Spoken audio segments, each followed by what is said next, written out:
तो चलिए पढ़ते हैं आज की कहानी की ओर। दोस्तों, मेरा नाम रोहन है और मैं गुजरात का रहने वाला हूँ। मेरी ज़िंदगी से जुड़ा हुआ एक ऐसा खौफनाक किस्सा जिसके बाद मेरी ज़िंदगी जीने का नज़रिया ही बदल गया। लोग कहते हैं कि सफ़र के दौरान व्यक्ति को संभल कर चलना चाहिए, लेकिन कितना भी संभल कर चलो, जब उसकी किस्मत खराब होती है तो मौत उसके पास खुद चल कर आती है। आज मैं स्टेशन पर खड़ा खड़ा ट्रेन का इंतज़ार कर रहा था। काफ़ी वक्त बीत चुका था और ट्रेन अभी भी स्टेशन पर नहीं पहुंची। लोगों की आंखें प्लेटफार्म पर जमी हुई थी। ये ट्रेन अपने निर्धारित समय से तकरीबन आधे घंटे की देरी से चल रही थी। आधा घंटा कम नहीं होता है और एक ट्रेन जब इतना लेट करती है तो उसके पीछे अवश्य ही कोई बड़ा कारण होता है। ठंडी और बर्फीली हवाओं की वजह से मेरा पूरा बदन ठंडा पड़ चुका था और मैं अपने बदन के ऊपर काली कंबल ओढ़ते हुए एक बार फिर उसी स्टेशन के एक बेंच पर बैठ गया।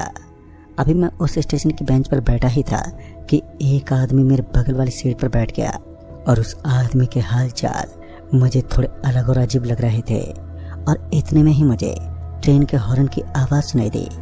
ट्रेन के हॉर्न की आवाज़ सुनते ही मेरा दिल जोरों से धड़कने लगा, क्योंकि इतनी देर से मैं यही उम्मीद लगाए बैठा था कि वो ट्रेन जल्द से जल्द स्टेशन पर पहुंच जाए और मैं अपना सारा सामान लेकर अपने लक्ष्य यानी उस शहर तक पहुंच सकूं जहां जाना आज मेरे लिए काफ़ी ज़्यादा इम्पोर्टेंट था।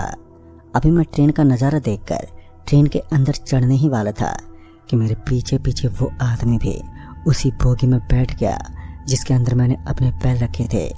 सबसे पहले मैंने उस बोगी को देखा। लोगों की सांस लेने तक की आवाज़ें मुझे सुनाई नहीं दी, यानी कि इस बोगी के अंदर कोई भी मौजूद नहीं था। और ये नज़ारा देखकर मैंने सोचा कि आज मुझे अपना सफ़र एक शांत भरी बोगी के अंदर बिताना है, जिस कारण मैं आराम से उस बोगी के अंदर बैठने को तैयार हो गया। और इसी बीच मुझे किसी के हल्के कदम पटकने की आवाज़ सुनाई दी। तभी मुझे याद आया कि स्टेशन पर जो आदमी मुझे अपने बगल वाली बेंच पर बैठा दिखाई दिया था, ये वही शख्स था। बाद में मैंने उन चीज़ों को अपने दिमाग से निकालते हुए अपनी सीट पर आराम करने लगा। वो आदमी भी अब मेरे बिल्कुल सामने वाली सीट पर बैठा था और इस समय उस आदमी के हाथ में एक किताब थी। उस किताब को देखकर मुझे थोड़ा अजीब लगा, जो कि उसके ऊपर एक राक्षस को फोटो लगी हुई थी। मैं थोड़ा सा मुस्कुराया, लेकिन इस समय मैंने उस आदमी से इस बारे में बातचीत करना उचित नहीं समझा और उसे डिस्टर्ब ना करते हुए अपनी आंखें बंद करके मैं चुपचाप आराम करने लगा। और इतने में मेरा बैग सीट के ऊपर से फिसलता हुआ नीचे गिर पड़ा। जब मैं अपने बैग को उठाने के लिए नीचे झुका, तब जाकर मेरे दिमाग में एक विचार आने लगा। और वो विचार ये था कि जब मैं स्टेशन पर बैठा था तब भी उस आदमी के मुंह से कोई आवाज़ नहीं निकली, और अब जब ये मेरे सामने बैठा है तो वो भी कुछ नहीं बोल रहा। मैं उस आदमी की हरकतों से अब बोर हो चुका था, जिस वजह से मैंने उस आदमी को सामने से बोलते हुए कहा, अरे भाई साहब, आपको किस शहर तक अपना सफ़र करना है? मेरी ये बात सुनकर वो आदमी एक हल्की सी आवाज़ में बोला, मैं अनलिमिटेड सफ़र तय करता हूँ, मेरा कोई भरोसा नहीं है, मैं कहीं पर भी और कहीं भी उतर जाता हूँ। उस आदमी का इतना भयानक और इतना करारा जवाब सुनकर मेरा चेहरा सफ़ेद ही पड़ गया। पता नहीं उस काले से आदमी ने मुझे इतना करारा जवाब क्यों दिया होगा। वैसे तो मैं एक बार अपनी बेइज्जती करवाने के बाद चुप नहीं बैठता, क्योंकि मेरी एक आदत है, जब भी मेरे सामने कोई बैठा होता है और मैं अकेलापन महसूस करने लगता हूँ तो मैं किसी से भी बड़बड़ाने लगता हूँ। इस बार कुछ ऐसा ही था। मैं उस आदमी को घूरता हुआ बोला, भाई साहब, आप देखने में तो बड़े ही पढ़े लिखे लगते हो, लेकिन भूत प्रेत पर विश्वास करना आजकल की जनरेशन पर बिल्कुल भी सूट नहीं करता। मेरी ये बात जब उसके कानों में पड़ी तो उस आदमी के चेहरे पर एक हल्की सी मुस्कान झलकने लगी, और इस बार उस आदमी का जवाब कुछ ऐसा था जो बाकी बड़ा कठिन और बड़ा ही गहरा था। वो आदमी कहने लगा, आजकल की जनरेशन इन चीज़ों के अंदर अपने घुटने जल्दी टेक देती है, क्योंकि उन्हें इनका अनुभव नहीं होता। आप भी जरा संभल कर रहें। एक बार फिर उस आदमी की गहरी बात ने मेरे दिमाग में अफरा तफरी मचाना शुरू कर दिया। उस आदमी के जवाब बड़े अजीब होने के साथ साथ बड़े ही रहस्यमय लग रहे थे। खिड़की के अंदर से सरसराती हुई ठंडी हवाओं का लुत्फ लेता हुआ मैं एक सुर की अंगड़ाई लेते हुए ट्रेन के बाहर देखने लगा। ट्रेन के बाहर एक लंबा चौड़ा खाली वीरान सा रास्ता वहां पर बना हुआ था, जहां कुछ देर पहले उस खिड़की के अंदर से ठंडी ठंडी हवा ट्रेन के अंदर प्रवेश कर रहे थे, तो अब एक जोर की बदबू ने ट्रेन के अंदर दाखिला दे दिया। ये बदबू इतनी गंदी थी कि मुझे तो उल्टी जैसा फील हो रहा था। मैं उसी वक्त ट्रेन के दरवाजे के पास जाकर खड़ा हो गया, और जब मैं ट्रेन के दरवाजे के पास पहुंचा तो वो आदमी बोला, भाई साहब जरा संभल कर, यहाँ पर कदम कदम पर मौत हमारा इंतजार करती है, और गलती से भी इस लास्ट वाली सीढ़ी पर अपना पैर मत रख देना, वरना मौत आपको एक ऐसा तोहफा प्रदान करेगी जिसके बारे में सोचना तक किसी गहरे खौफ से कम नहीं होता। उस आदमी की इन बातों से अब धीरे धीरे मेरे दिल के अंदर एक दहशत पैदा होने लगी। एक तो मैं उस बोगी के अंदर अकेला था, और ऊपर से उस आदमी की बातों ने मेरे दिल में एक डर बैठा दिया था। मुझे हर कदम पर खौफ महसूस हो रहा था। भय का तूफान मेरे सर पर लगातार एक बड़ा रूप ले रहा था। एक तो वहां का नज़ारा एकदम साफ था, और ऊपर से ठंड के इस समय में मेरा पूरा बदन कांप रहा था। अब तो कंबल भी उस ठंड में अपने घुटने टेक चुके थे, और इसी बीच उस ट्रेन की रफ्तार धीमी होने लगी। ऐसा लग रहा था मानो सामने कोई स्टेशन आने वाला है और ट्रेन स्टेशन पर यात्रियों को उतारने वाली है।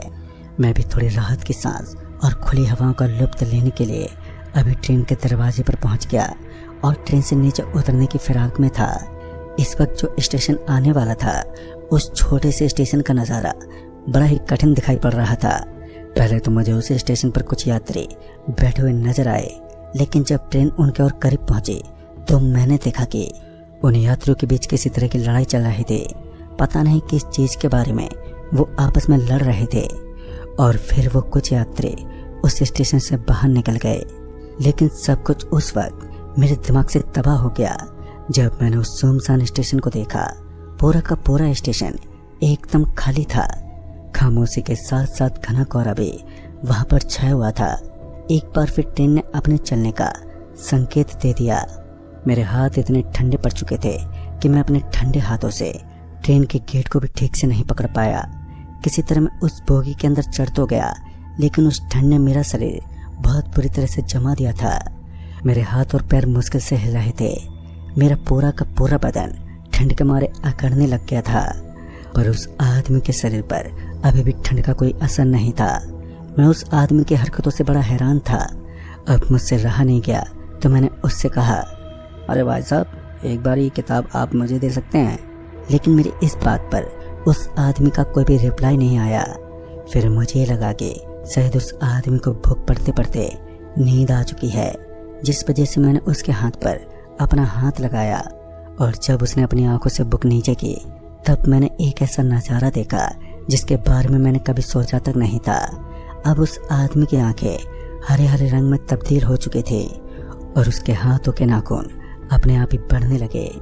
उस आदमी के काले काले और गंदे गंदे दांत बड़े ही डरावने लग रहे थे। मैं अपने सीट से उठा और वहां से भागने लगा। मुझे समझ ही नहीं आ रहा था कि मैं भाग भी कहां तक सकता हूँ। जब मैं एक बोगी से दूसरी बोगी के अंदर पहुंचा तो उस बोगी में भी सन्नाटा पसरा हुआ था, और जब मैं दूसरी बोगी से अगली बोगी में जाने लगा तो वहां का दरवाजा पूरी तरह से जाम था। लंबी लंबी गर्दन और बड़े बड़े नाखून वाला ये शैतान इतनी सी देर से मेरे बगल में बैठा था। मुझे क्या पता था कि ये कोई इंसान नहीं है, और मैं दम दबाकर किसी तरह भागने की अब कोशिश में था। लेकिन मुझे इस बात का एहसास हो चुका था कि वो मेरे पीछे पीछे इस बोगी के अंदर पहुंचने वाला है, जिस कारण मैं वहीं बोगी में मौजूद एक सीट के नीचे छिप गया। उस सीट के नीचे छुपे हुए तकरीबन अब आधा घंटा बीत गया, लेकिन अभी भी मुझे वहां किसी की हलचल सुनाई नहीं दी थी। ऊपर से अब ठंड ने मेरे ऊपर अपना जादू बरपा रखा था। आज तो साला मेरी किस्मत ही खराब थी और मैं पूरी तरह फंस चुका था। पता नहीं आज की क़यामत भरी रात कब तक खत्म होने वाली थी। मेरा पूरा दिमाग खराब हो चुका था, और इसी बीच मुझे एक बार फिर से ऐसा लगा कि ट्रेन एक बार फिर किसी स्टेशन पर रुकने वाली है। मेरे अंदर इतनी हिम्मत नहीं थी कि मैं बोगी के दरवाजे तक जा सकूं, मगर जब अपनी मौत को अपने सामने देखा तो मुझे हिम्मत भी दिखानी पड़ी और जल्दी से बोगी के दरवाजे के पास पहुंच गया। जब मैं दरवाजे के पास पहुंचा तो इस वक्त ट्रेन जंगल से घिरे हुए एक रास्ते के अंदर से गुजर रही थी। एक ऐसा रास्ता जिसके दोनों तरफ जंगली झाड़ियों के अलावा किसी और चीज का नाम ही नहीं था। और इसी बीच भागती हुई ट्रेन धीमी होने लगी। इसका मतलब साफ था कि अब सामने के स्टेशन आने वाला था, जो शायद मेरी जिंदगी और मौत दोनों को तय कर सकता था। मेरी जिंदगी को बचाने का इससे बेहतरीन मौका मुझे कहीं नहीं मिलता। उस बोगी से नीचे उतरने को मैं तत्काल ही तैयार हो गया, लेकिन ट्रेन रुकने से पहले ही धीमी होने लगती है। इससे पहले कि ट्रेन और धीमी होती और मैं नीचे उतर पाता कि किसी ने मेरा पांव पकड़ लिया और मुझे घसीटने लगा। ट्रेन के अंदर बनी चीजों से मेरा पूरा बदन छिलने लगा। पता नहीं अब मेरा शरीर किधर पहुंचने वाला था। मेरे हाथ और पैरों के अंदर जोरदार मोच आ चुकी थी, लेकिन अब मैं अपने जबड़े को पूरी तरह कसकते हुए सब कुछ भगवान पर छोड़ चुका था। मैंने भगवान का नाम लिया और अपनी आंखें बंद करके अपने शरीर को संपूर्ण तरीके से ढीला सा कर दिया। थोड़ी देर के बाद जब मुझे ये आभास हुआ कि अब सब कुछ नॉर्मल है, तो तब जाकर मैंने अपनी आंखें खोली तो मैंने देखा कि मैं उस बोगी के बाथरूम में था, जहाँ बिल्कुल ऊपर की तरफ से खून टपक रहा था और ये खून किसी की खोपड़ी से निकल रहा था। खून की वो छोटी छोटी बूंदें सीधे मेरे मुंह पे गिर रही थी। आसान तो कुछ भी नहीं था, सब कुछ मुझे बहुत बुरा फील हो रहा था और मुझे ऐसा लग रहा था कि आज मेरी कयामत आ चुकी है। बाथरूम के ऊपर से टपकाने वाला ये खून एक शब्द से निकल रहा था। मैं जल्दबाजी करते हुए बाथरूम के कोने से उठा और चिल्लाते हुए भागने लगा। बाथरूम का दरवाजा बहुत ही आसानी के साथ खुल गया। तभी मैं बिना कुछ जाने बोगी के दरवाजे से नीचे कूद गया और कूदते समय में स्टेशन पर लगे एक लोहे के पाइप से जोर से टकरा गया और एक भारी आवाज के साथ मैं धड़ाम से नीचे गिर पड़ा। नीचे गिरने के बाद मैं बहुत बुरी तरह से घायल हो गया। इससे पहले कि मेरी आंख खुल पाती कि इस ट्रैक के पास कुछ अच्छे लोग मेरे पास पहुंच गए और उन्होंने मुझे उस बर्फीली ठंड से बचाया और स्टेशन गार्ड के रूम तक लेकर गए। मेरे शरीर पर सिर्फ बाहरी चोट आई थी, जिस कारण उन्होंने मेरे हाथ और पांव के ऊपर कुछ पट्टियां बांध दी और मैं सही सलामत रहा। जब सुबह हुई तो उस स्टेशन गार्ड ने मुझे एक हॉस्पिटल में एडमिट करवाया। दोस्तों कहते हैं ना, जहाँ बुरी शक्तियाँ मौजूद होती हैं तो वहीं पर किसी अच्छी शक्ति का वास होना भी एक नॉर्मल सी बात है। उस दिन मैं उस स्टेशन पर ना कूदता तो मुझे अपनी जान से हाथ धोना पड़ता। खैर उस दिन के बाद मैं आज तक कभी भी अकेलेपन में सफर नहीं काटता, क्योंकि मुझे अकेलेपन में खौफसा महसूस होता है। तो दोस्तों इस कहानी में बस इतना ही। तब तक के लिए बाय एंड टेक केयर।